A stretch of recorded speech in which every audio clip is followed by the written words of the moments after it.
মায়া। তবে কি আমরা শুভকর্ম করিব না? করিব বই কি, পূর্ব অপেক্ষা বেশি উৎসাহের সহিত আমাদিগকে কাজ করিতে হইবে। কিন্তু এই জ্ঞান আমাদের উৎকট বাড়াবাড়ি ও ধর্মান্ধতা দূর করিবে। ইংরেজ আর উত্তেজিত হইয়া, ওহ পৈশাচিক হিন্দু, নারীগণের প্রতি কি অসৎ ব্যবহার করে, এই বলিয়া হিন্দুকে অভিশাপ দেবে না। সে বিভিন্ন জাতির রীতিনীতি মান্য করিতে শিখিবে। ধর্মান্ধতা অল্প হইবে এবং কাজ বেশি হইবে। ধর্মান্ধ লোকেরা কাজ করিতে পারে না, তারা শক্তির 3/4 বৃথা ব্যয় করে। ধীর প্রশান্ত চিত্ত বাস্তব জ্ঞান সম্পন্ন ব্যক্তিরাই কাজ করেন। অতএব এই জ্ঞান দ্বারা কাজ করিবার শক্তি বৃদ্ধি পাইবে। অবস্থা এইরূপ জানিয়া তিতিক্ষা বৃদ্ধি পাইবে। দুঃখ ও অমঙ্গল আমাদিগকে ভারসাম্য হইতে বিচ্যুত করিতে পারিবে না এবং ছায়ার পেছনে ধাবিত করিবে না। সুতরাং সংসার গতি এইরূপ জানিয়া আমরা সহিষ্ণু হইব।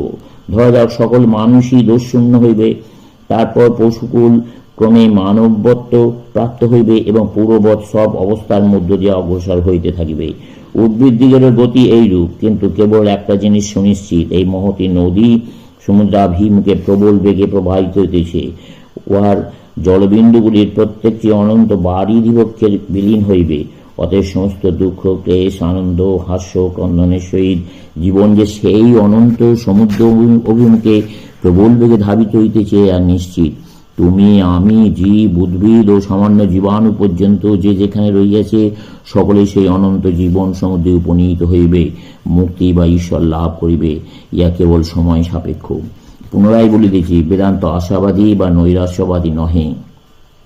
এ সংসার কেবল মঙ্গলময় বা কেবল অমঙ্গলময় এইরূপ মত বেদান্ত ব্যক্ত করে না। বেদান্ত বলিতেছে, মঙ্গল অমঙ্গল উভয়েরই মূল্য সমান। ইহা এইরূপে পরস্পর সম্বন্ধ হইয়া রহিয়াছে। সংসার এইরূপ জানিয়া সহিষ্ণুতার সহিত কর্ম করো। কি জন্য কর্ম করিব? যদি সংসারের অবস্থা এইরূপ, আমরা কি করিব? অজ্ঞেয়বাদী হই না কেন? আধুনিক অজ্ঞেয়বাদীরা জানেন এ রহস্যের মীমাংসা নাই। বেদান্তের ভাষায় বলিতে গেলে এই মায়াপাশ হইতে অব্যাহতি নাই। অতএব সন্তুষ্ট হইয়া জীবন ভোগ করো। এখানেও একটি অতি অসঙ্গত মহাভ্রম রহিয়াছে। তুমি যে জীবন দ্বারা পরিবৃত হইয়া রহিয়াছ, সেই জীবন সম্বন্ধে তোমার জ্ঞান কিরূপ? জীবন বলিলে তুমি কি কেবল পঞ্চেন্দ্রিয় আবদ্ধ জীবনই বোঝো? ইন্দ্রিয় জ্ঞানে আমরা পশু হইতে সামান্যই ভিন্ন। কিন্তু আমি বিশ্বাস করি এখানে উপস্থিত এমন কেউ নাই যারা জীবনে কেবল ইন্দ্রিয়েই আবদ্ধ। অতএব আমাদের বর্তমান জীবন বলিতে ইন্দ্রিয় অপেক্ষা আরো কিছু বেশি বোঝায়। আমাদের সুখ দুঃখের অনুভব, উচ্চ আকাঙ্ক্ষা ও চিন্তা শক্তিও তো আমাদের জীবনের প্রধান অঙ্গ। আর সেই উচ্চ আদর্শ পূর্ণতার দিকে অগ্রসর হইবার কঠোর চেষ্টাও কি আমাদের জীবনের উপাদান নয়? অজ্ঞেয়বাদীরা মতে জীবন যেভাবে আছে সেইভাবেই ভোগ করা কর্তব্য। কিন্তু জীবন বলিলে সর্বোপরি আদর্শ অন্বেষণের পূর্ণতা অভিমুখে অগ্রসর হইবার প্রবল চেষ্টাও বোঝায়। আমাদের এই আদর্শ লাভ করিতে হইবে। অতএব আমরা অজ্ঞেয়বাদী হইতে পারি না এবং জগৎ যেভাবে প্রতীয়মান হয় সেভাবে গ্রহণ করিতে পারি না। অজ্ঞেয়বাদী জীবনের আদর্শ ভাগ বর্জন করিয়া বাকিটুকু সর্বস্ব বলিয়া গ্রহণ করে। এই আদর্শ লাভ করা অসম্ভব জানিয়া তিনি ইহার অন্বেষণই পরিত্যাগ করেন। এই প্রকৃতিকে, এই জগৎ প্রপঞ্চকেই তো বলে মায়া। বেদান্ত মতে ইহাই প্রকৃতি। কিন্তু কি দেব উপাসনা, প্রতীকী উপাসনা বা দার্শনিক চিন্তা অবলম্বন পূর্বক আচরিত ধর্ম অথবা দেবতা, পিশাচ প্রেতের গল্প, সাধু, ঋষি, মহাত্মা বা অবতারের চরিত কথার সাহায্যে অনুষ্ঠিত অপরিণত বা উন্নত ধর্মমতগুলির উদ্দেশ্য একই। সকল ধর্মই ইহাকে এই প্রকৃতির বন্ধন অতিক্রম করিবার অল্প বিস্তর চেষ্টা করিতেছে। এক কথায় সকলেই মুক্তির দিকে অগ্রসর হইতে কঠোর চেষ্টা করিতেছে। জ্ঞাত সারে বা অজ্ঞাত সারে মানুষ বুঝিয়াছে সে বন্দী, সে যা হইতে ইচ্ছা করে সে তাহা নয়। যে সময়ে যে মুহূর্তে সে চারিদিকে চাহিয়া দেখিয়াছে, সেই মুহূর্তেই তাকে শেখানো হইয়াছে, তখনই সে অনুভব করিয়াছে সে বন্দী।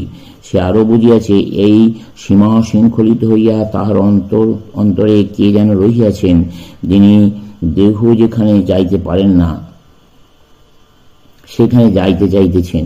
দুর্দান্ত নৃশংস আত্মীয় স্বজনের গৃহ সন্নিধানে গোপনে অবস্থিত, হত্যাপ্রিয়, তীব্র সুরাপ্রিয়, মৃত পিতৃপুরুষ বা অন্য ভূত প্রেতে বিশ্বাসী অতি নিম্ন ধর্মমতগুলিতে আমরা সেই একই প্রকার মুক্তির ভাব দেখিতে পাই। যারা দেবতার উপাসনা ভালোবাসেন তাহারা সেই সকল দেবতার মধ্যে নিজেদের অপেক্ষা অধিকতর স্বাধীনতা দেখিতে পান। গৃহের দ্বার রুদ্ধ থাকিলেও দেবতারা প্রাচীরের মধ্য দিয়ে আসিতে পারেন, প্রাচীর তাহাদিকে বাধা দিতে পারে না। এই মুক্তির ভাব ক্রমে বর্ধিত হইয়া অবশ্যই সগুণ ঈশ্বরের আদর্শে উপনীত হয়। ঈশ্বর প্রকৃতির পারে, ঈশ্বর মায়াতীত, ইহাই সেই আদর্শের কেন্দ্রগত ভাব। আমি যেন শুনিতেছি সম্মুখে কোন কণ্ঠস্বর উত্থিত হইতেছে, যেন অনুভব করিতেছি ভারতের সেই প্রাচীন আচার্যগণ অরণ্যাশ্রমে এই সকল প্রশ্ন বিচার করিতেছেন। বৃদ্ধ পবিত্র শ্রেষ্ঠ ঋষিগণ মীমাংসা করিতে অক্ষম হইয়াছেন, কিন্তু একটি যুবক সেই সভার মধ্যে দাঁড়িয়া বলিতেছে, হে দিব্যধামবাসী অমৃতের পুত্রগণ, শ্রবণ করো, আমি পথ খুঁজিয়া পাইয়াছি। যিনি অন্ধকারের পারে তাহাকে জানিলেই মৃত্যুর পারে যাওয়া যায়। শৃণ্বন্ত বিশ্বে অমৃতস্য পুত্রা আজে ধামানি দিব্যানি তস্তু বেদমেতং পুরুষং মহান্তং আদিত্যবর্ণং তমসো পরস্তাৎ তমেব বিদিতাহতি মৃত্যুমেতি নানঃ পন্থা বিদ্যতে নায়। উপনিষদ হইতে আমরা এই শিক্ষাই পাইতেছি যে মায়া আমাদের চারিদিকে ঘিরিয়া রইয়াছে এবং উহা অতি ভয়ঙ্কর। তথাপি মায়ার মধ্য দিয়া কাজ করিতে হইবে।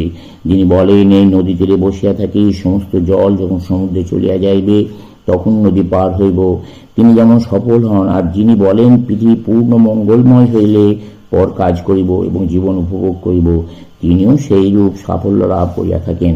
মায়ের অনুকূলে পথ নয়, মায়ের বিরুদ্ধে গমনই পথ, এই কথাও শিক্ষা করিতে হইবে।